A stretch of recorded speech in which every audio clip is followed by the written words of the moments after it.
Saint-Pierre est fondé en 1732 par Pierre Bélin d'Énambuc, un flibustier normand qui en prend possession au nom de la France.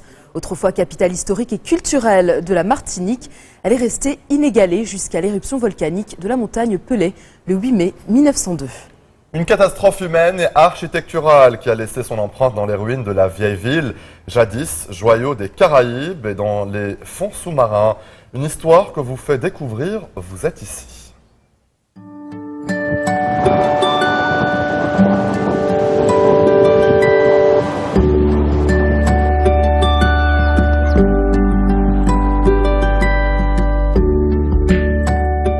Le patrimoine en lui-même porte toutes les explications du passé. Il y a quand même des éléments qui permettent de savoir qui nous sommes, quel peuple nous sommes. Il y a encore beaucoup de ruines à visiter et on a la même chose au fond. On a des ruines au fond, mais les ruines au fond ce sont des épaves. Et il y en a 14.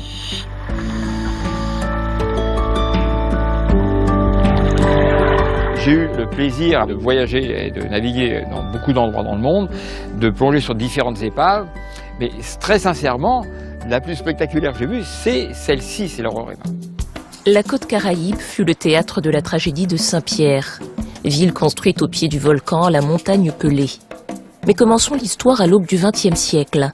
Saint-Pierre est alors une cité florissante. Son surnom d'être le petit Paris, la perle des Antilles, la plus riche, la plus dynamique de toute la Caraïbe, venait du fait que c'était une ville qui était très industrieuse. Saint-Pierre a eu dès 1898 l'électricité, dès 1896 le téléphone. Il y avait une bourse de commerce qui était donc liée au reste du monde. Dans les vestiges de l'ancienne ville, Fernand conte ce passé glorieux, jusqu'au jour où tout s'arrêta. Le matin du 8 mai 1902, brusquement, à 7h56, les flancs de la Pelée se déchirent, libèrent sur la ville un énorme nuage que l'on a appelé la nuée ardente. Et en 69 secondes, l'intégralité de cette très belle ville a cessé d'exister, ainsi que sa population, qui à ce moment était d'environ 30 000 personnes. Ce fut l'éruption volcanique la plus meurtrière du XXe siècle. Seuls 3 Pierrotins en réchappèrent. Un événement fondateur de l'histoire de la ville, qu'aujourd'hui encore, chacun explique à sa manière.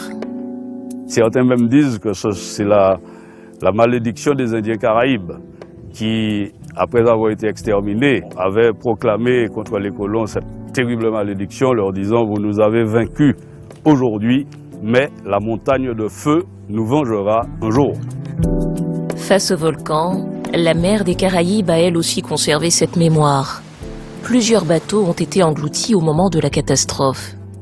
2 passionnés de plongée, Dominique et Jacques-Yves, sillonnent la baie de Saint-Pierre pour retracer dans une bande dessinée cette histoire invisible. Quand on est arrivé là, c'était une découverte fantastique. On a découvert ces épaves et c'était cadeau. C'était le truc de Tintin, le bateau au fond, jamais plongé, jamais découvert.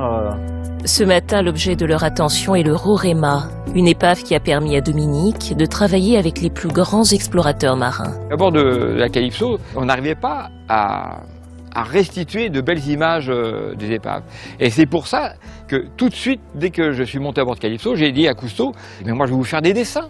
Donc je suis descendu et j'ai commencé à faire des dessins du Rorema que je ramenais à bord et Cousteau était assez intéressé, je peux dire.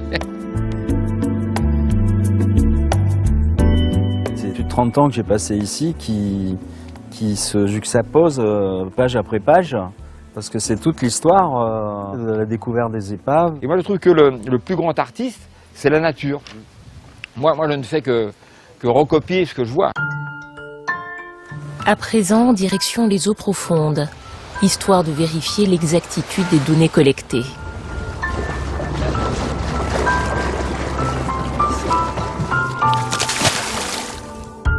Dominique plonge avec son ardoise. Sous l'eau, il esquisse quelques dessins, seul moyen de fixer l'épave en entier. Une prouesse impossible à réaliser à la caméra, notamment à cause du manque de lumière sous la mer.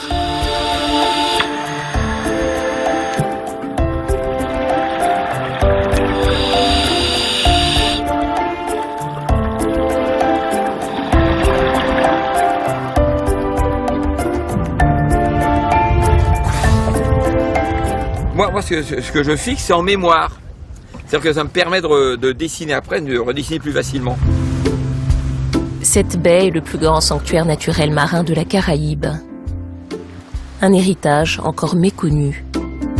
C'est un patrimoine ignoré, parce que quand vous ressortez de cette plongée, vous avez fait en fait une plongée historique. Moi personnellement, quand je nage à travers les coursives, etc., j'imagine les passagers comme des esprits, des fantômes.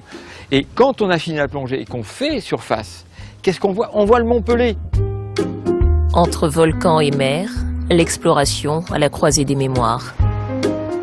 Les Martiniquais ne savent pas vraiment ce qu'il y a au fond de la mer. On est entouré d'eau, c'est une île quand même, et on est très orienté de terre, tout ce qui se passe sur terre, mais ce qui se passe sur l'eau, on ne sait pas ce qu'il y a vraiment au fond. J'espère que ce livre va aider à mettre en valeur ce patrimoine et surtout à permettre aux jeunes et aux enfants de comprendre. C'est pour cela qu'il faudrait que les générations futures réfléchissent aux moyens de pouvoir sauver ce qui peut l'être encore. Parce que laisser comme ça à l'injure du temps, je pense que ces vestiges risquent de s'abîmer et de disparaître.